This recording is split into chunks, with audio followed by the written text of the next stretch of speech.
Have you ever wondered how a dragon could breathe fire, or whether we could bring back the dinosaurs?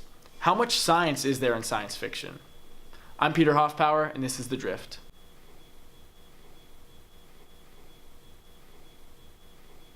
When starting college, students imagine taking classes such as advanced mathematics, world history, or American literature. Well, these are all very useful classes and interesting in their own right. They're all very typically academic, something that you'd expect your school to teach. In certain colleges throughout the country, there are many obscure and quirky classes such as the sociology of Miley Cyrus or the physics of Star Trek or even medieval erotic literature, currently being studied here at UNO. In this video, we're focusing on the chemistry of film, a class geared toward non-science majors to learn about chemistry in film and television. This is Sean Hickey. He founded the chemistry of film class about 3 years ago here at UNO. I teach organic chemistry mostly, plus the 1 year-long sequence of non-majors chemistry, chemistry of movies and TV, and chemistry of our daily lives. So about 3-4 years ago, we were trying to figure out how we could get students to take chemistry who weren't chemistry majors, because at the time they had to take Gen Chem, which is a really boring class for non-chemistry majors. It's a hard class for non-chemistry majors. So it's like, what can we do that's cool, like dinosaurs and geology, or EES now, or astronomy and physics. So we were thinking about, what are the different types of things. Breaking Bad was huge at the time, so we were like, maybe we can do a chemistry of Breaking Bad. And then we said, well, that's a little too narrow, especially if it goes out of fashion. So we just said, hey, chemistry of movies and TV.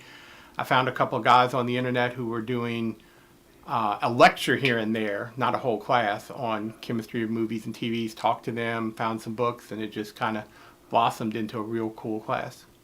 Initially, I got the books there's 2 main books I had. That one was something you could get on Amazon, so it was just like a for everybody book, and then the other was like a really technical society book. And I looked at them, and they had some suggested topics, so I started with that. And then I can tell you, it's just, I'll be looking at Facebook and something will come up and I'll say, hey, I can put that in my class, or a movie or trailer will come up, it's like, oh, I can put that in my class. So I started with a framework. I want to do some Game of Thrones because it's real popular and there's a lot of good chemistry, and if you go look on the internet, there's some really good websites that do scientific videos that have some videos on that. I want to do Breaking Bad, and then I just kind of filled in the rest. And sometimes topics are really interesting in class and people like it, so I'll keep it. Sometimes they're like, so I'll get rid of them. It took a lot of hard work to get the class started, but UNO was very eager to include chemistry of film. So I had a lot of support from the department, this college, and the school, but building the course pretty much was me. I just had to build it from scratch and then submit it to the courses and curriculum and get their approval. And they were happy with it, and they said, hey, why don't you make it into a 2-semester sequence so that people can use it for the whole year of science. So we went with that. There's always worries that it's like, okay, I look at the enrollment at the beginning, okay, we got 30 people. Okay, come on, get some more people in there. But it's, once that first semester we had 70, something like that. After that, it's, it gets right to the cap almost every time. So it's been pretty good on that. It's been pretty popular. The counselors are really good. They actually give it, they tell a lot of first-year students if they're looking for another class, hey, take this class. It'll complete your science major.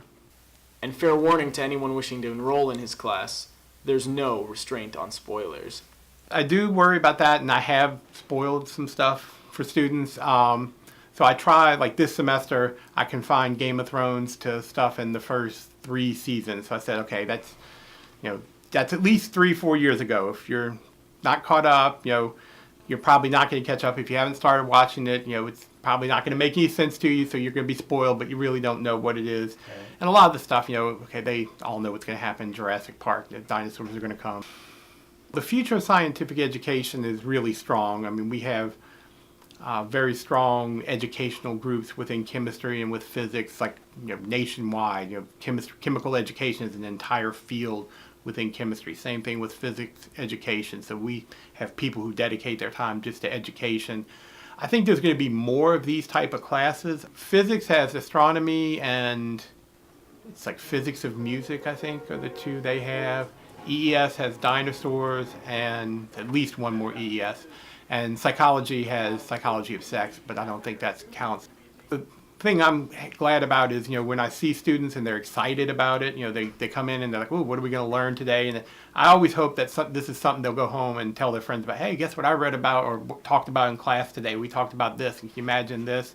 And also I'm hoping, and this is one of the big things I say at the beginning, is I want to teach our students to be skeptical, to think critically, so that when they see something, they're like, is that true? Could they really do that with science? Or are they just doing that because it's TV and movies?